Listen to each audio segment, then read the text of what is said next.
जनता नहीं, जनता तय करेगी किसकी बनाएगी अपनी सरकार।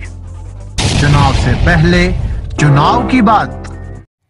अमेठी कांग्रेस के पूर्व मंत्री द्वारा केंद्रीय कांग्रेस कार्यालय गौरीगंज में की प्रेस वार्ता। पूरी खबर उत्तर प्रदेश के जनपद अमेठी के मुख्यालय गौरीगंज से है। कांग्रेस के केंद्रीय कार्यालय गौरीगंज में कांग्रेस के पूर्व मंत्री राजीव शुक्ला द्वारा प्रेस वार्ता की गई। प्रेस वार्ता में भारतीय जनता पार्टी की सरकार के ऊपर करारा प्रहार किया गया। केंद्रीय कांग्रेस कार्यालय गौरीगंज में प्रेस वार्ता के दौरान अमेठी जनपद की मीडिया बड़ी संख्या में उपस्थित रही। इस मौके पर कांग्रेस के राष्ट्रीय प्रवक्ता आलोक शर्मा, अमेठी के मीडिया प्रवक्ता अनिल सिंह मौजूद रहे और सरकार के ऊपर प्रहार करते हुए कई सारे प्रश्न पूछे गए। अमेठी से bureau chief summer Bahadur Singh की रिपोर्ट।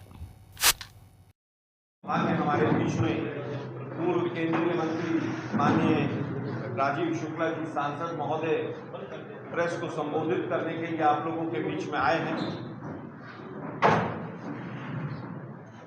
मैं आप लोगों के और राजीव साहब के बीच में समय ज़्यादा ना व्यस्त करते हुए सीधा कहूँगा कि राजीव शुक्ला साहब प्रेस को संबोधित करें।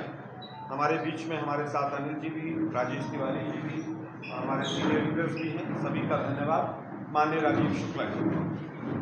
धन्यवाद शर्मा जी। हमें बड़ा सौभाग्य है कि काफ़ी दिन बाद हमें आप सब लोगों से मिलने का मौका मिल रहा है। आप सबका स्वागत है यहाँ पे। आपको पता है कि लोकसभा के चुनाव चल रहे हैं और ये चुनाव बहुत महत्वपूर्ण है कि उन चुनाव से ही देश की स्थिति बदलेगी, चुनाव से ही देश की तकदीर और तस्वीर बदलेगी। ये चुनाव हम सब के लिए बेहद महत्वपूर्ण है। जब चुनाव घोषित हुआ था ऐसा लग रहा था कि ये कोई एक तरफा चुनाव है, लेकिन जैसे जैसे चुनाव नज़दीक आता गया और जैसे जैसे प्रथम चरण, द्वितीय चरण, तृतीय चरण और चौथे चरण की वोटिंग हुई, पूरे देश में लोगों को माहौल बदलता नज़र आ रहा है। मतलब हर एक की जुबान पे है कि भाजपा तो गई, भाजपा तो गई, भाजपा तो गई। नीचे इतना भारी अंडर करंट था, लोगों को अंदाज़ा नहीं था। हर जगह इनके खिलाफ वोट पड़ रहा है और अमेठी में भी चौंकाने वाले नतीजे आने वाले हैं। यहाँ भी किशोरी लाल शर्मा हर हालत में जीत रहे हैं। राहुल जी तो रायबरेली से भारी बहुमत से जीत रहे हैं, किशोरी लाल जी भी जीत रहे हैं। और उत्तर प्रदेश से चुनाव की तस्वीर बदली है। जहाँ बीजेपी सोच रही थी कि उत्तर प्रदेश को उसे भयानक सीटें मिलेंगी, प्रचंड बहुमत मिलेगा, अब तो हालत ये है कि दिन पर दिन सीट घटती चली जा रही है, जिससे उनका नेतृत्व बहुत घबराया हुआ है और एकदम से यूपी में बड़े बड़े नेता उनके आगे डेरा डाल रहे हैं, लेकिन उन सबसे कुछ होने वाला नहीं है। नीचे माहौल एकदम बदला हुआ है। ये कोशिश आप देखिए, पहले था कि गारंटी भी डालो, गारंटी गारंटी करें। अब कोई ना गारंटी की बात कर रहा है ना 400 सीट की बात कर रहा है। भाजपा वाले ही 400 सीट पार की मजाक बना रहे हैं। उन्हीं के लोग जो है गारंटी का जिक्र नहीं कर रहे। अब चुनाव को वापस लाके भैंस और आपने देखा मंगलसूत्र और उसके बाद जो है हिंदू मुस्लिम, ये सब बातें होने लगी। तो इससे ये लगता है कि लोग घबरा के अब जल्द रोज अपने जो है मुद्दे बदल रहे हैं, क्योंकि इन्हें लग रहा है कि ये मुद्दा काम नहीं कर रहा, ये मुद्दा फेल हो गया, अब अगले पे जाओ, अब अगले पे जाओ। तो एक घबराहट सी भाजपा के अंदर मची हुई है और इंडिया गठबंधन पूर्ण बहुमत हासिल करेगा और देश में सरकार बनाएगा।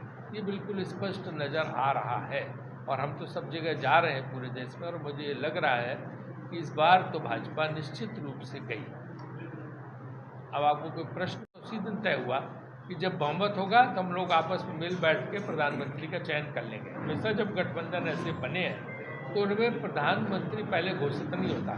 मनमोहन सिंह जी भी पहले घोषित नहीं हुए, अटल जी भी जो है वो जब गठबंधन बना था, गठबंधन से तय करेगा कि कौन बनेगा, फिर गठबंधन ने चुना। तो उस सब में कोई दिक्कत है। पहले तो कह रहे थे गठबंधन ही नहीं बनेगा, आपको याद है, और जब बन गया तो उसको घमंडिया घमंडिया बोलने लगे। जो खुद घमंडिया हैं दूसरे को घमंडिया बोलते हैं। और एक चीज़ और आप लोग माध्यम से, स्तर क्या हो गया है, इस तरह की भाषा, जिस तरह की भाषा भाजपा के लोग प्रयोग कर रहे हैं, क्या पहले के चुनाव में कभी हुई है राष्ट्रीय? अटल जी ने तक नहीं भाषा नहीं प्रयोग। अटल जी जो है क्या संयमित भाषा बोलते थे। भाजपा तो खैर अटल जी को अपना नेता ही नहीं मानती। अटल जी का फोटो मुझे एक भी बैनर पोस्टर में कहीं नज़र आता आपको? अटल बिहारी वाजपेयी का फोटो? अटल बिहारी वाजपेयी को तो इन लोगों ने पूरी तरह से नकार दिया है, उनको तो अपमानित करते हैं। उन्होंने कोई बताते नहीं कि उनके ज़माने में भी कोई काम हुआ था। तो उन्होंने तो अटल जी को छोड़ दिया, त्याग दिया। अटल जी से कुछ शिक्षा ले लेते भाषा की, उनकी भाषा तो बहुत अच्छी थी, भाषण के लिए जाने जाते। इस तरह का भाषण देश के किसी राष्ट्रीय प्रधानमंत्री ने नहीं दिया जिस तरह का भाषण हो रहा है। उससे देश की जनता में बहुत जो है गुस्सा है।